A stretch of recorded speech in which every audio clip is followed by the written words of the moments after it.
All right, already in terms of subjunctives, we were up to, I don't know, is this the fourth or the fifth video I've already done on these now? I think this is the fourth video I've done on these now. And this is, for me, just in 2 days. I don't know how quickly you're watching them. But this one is on indirect questions. Now, truthfully, if it were entirely up to me, I actually would do this after we had already done indirect statements. But that's not the way our textbook goes in order. So if you're watching these as I'm uploading them, this is actually the first kind of reported speech that we're learning about. And that's a real key term. An indirect question, as subordinate clauses go, is a type of reported speech. This is a real crucial thing. We're not talking about questions here. We're talking about indirect questions, reported questions. And the reason why this detail is so important to internalize is because it determines what you need to construct them. Okay?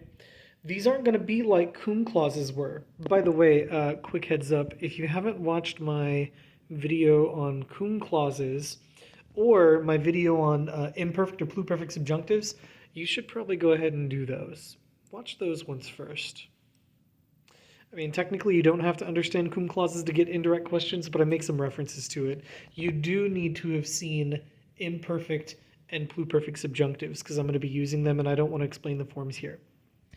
Instead, I just want to explain how indirect questions are reported speech and what you need to construct one of them. Because when it comes to like your native language, for most of us that would be English, but whatever your native language is, you probably make these all the time without ever thinking about it.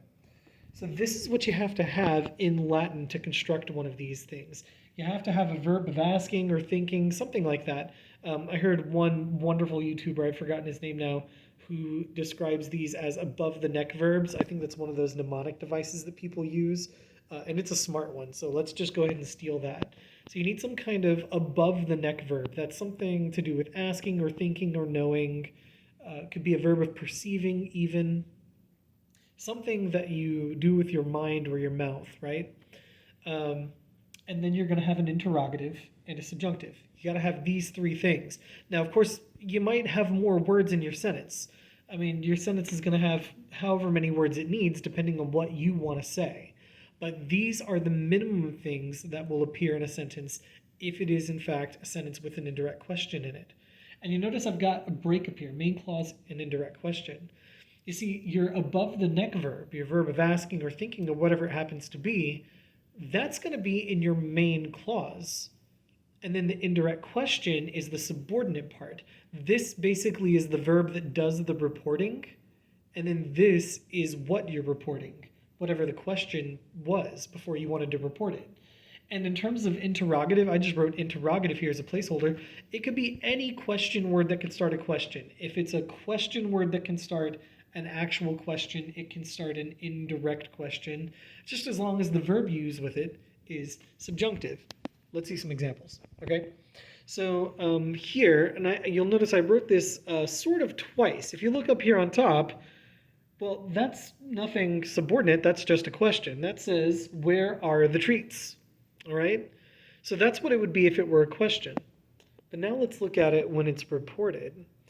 Down below it says, Luke asked Leah where the treats were. That is reported speech. You'll notice I don't have a question mark at the end of the sentence because my sentence isn't a question. The main idea of the sentence is Luke asked Leah. That's the main idea. And that's just a statement. So my whole sentence ends in a period. Luke asked Leah, but there's a thing that he asked her. And the thing he asked her is the reported speech, is the indirect question. Starts with my interrogative word ubi that means where. It's got a subjunctive verb in it here, the imperfect subjunctive of sum. Luke asked Leah where the treats were. So there you go. That's how it works. Let's see some more examples. Because like I said, it could be any interrogative whatsoever. All right, so check this one out. Again, I've got my question up here and then I have it rewritten as a reported question, right? So up here it says, who has the treats? Right? It's a totally reasonable question. And down here it says Leah had not known who had the treats. Now you notice here my verb is not asking. Oftentimes indirect questions will literally come with the verb to ask, but they don't necessarily have to. You can report speech more than just with asking or speaking. Sometimes it can be about what you know or about what you heard. It could be about knowing or perceiving. That's why we call them above the neck verbs. It might be about what comes out of your mouth. It might be about what goes in your eyes or ears. It might be what's happening inside your head. All of them, though, grammatically speaking, can report the speech, can, create the indirect question. So Leia had not known who had the treats. Right? There's my main verb in my main clause. It's indicative. There's my subjunctive verb inside my indirect question that starts with an interrogative pronoun, right? So yeah, let's see a couple more examples. That one started with an ubi that means where. This one started with the interrogative pronoun that means who. Let's try unda, from where. From where did I retrieve the treats? Right? That's a fair question. That's what my cats really want to know, is where I keep them. Right?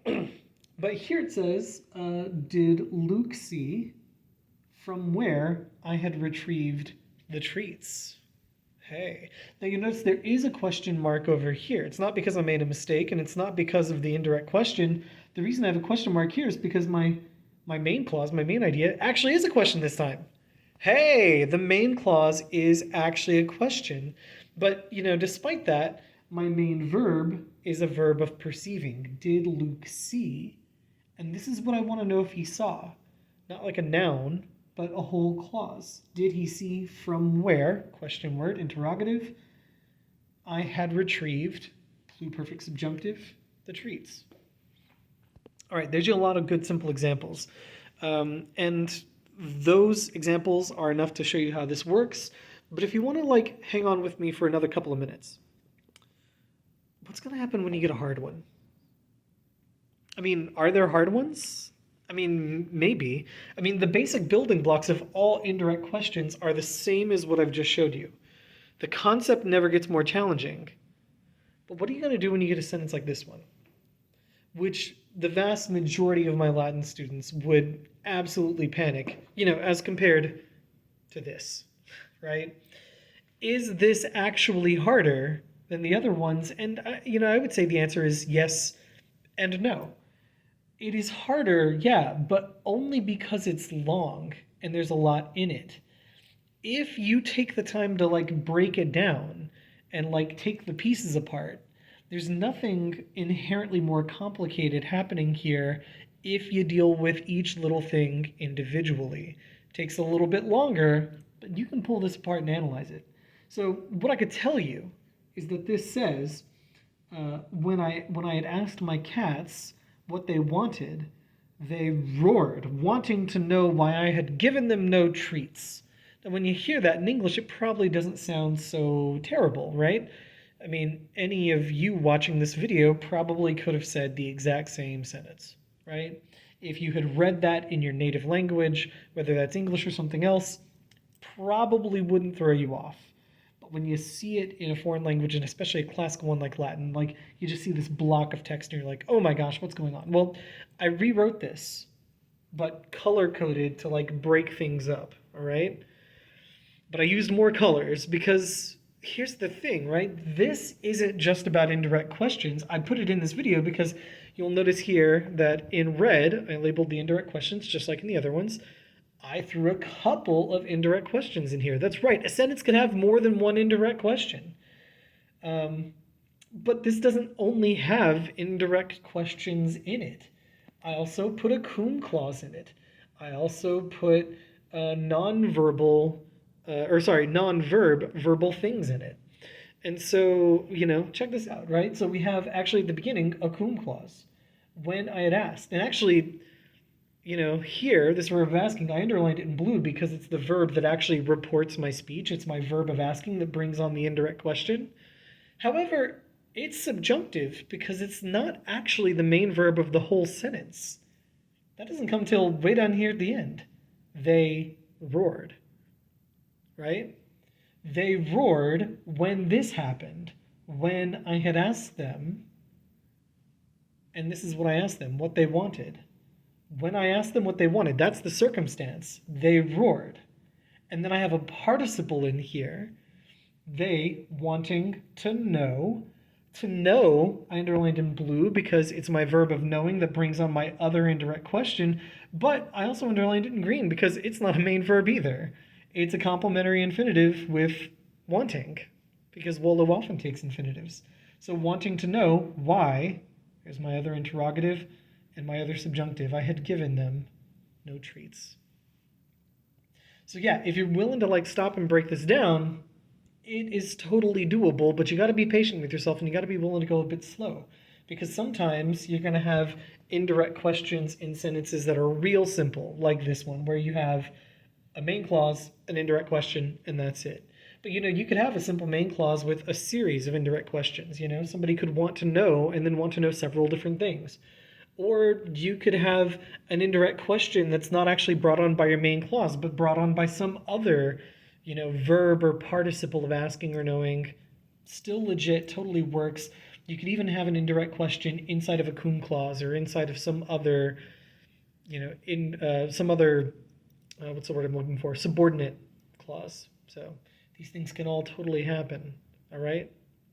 Hopefully that makes sense to you guys. I assume you're going to have questions about this because we're getting into that part where there's going to be more questions. And I'm expecting you guys to use at least one of these when you do your composition in a few weeks. That is to say, if you're watching this when I upload it, not in the future. And if you're uploading, or if you're watching this well after I've uploaded it, hopefully it's a good review. Or if you're someone I don't know, hopefully it's still informative. So I know my videos aren't as polished as some of those other cats. Looking at you, Latin tutorial.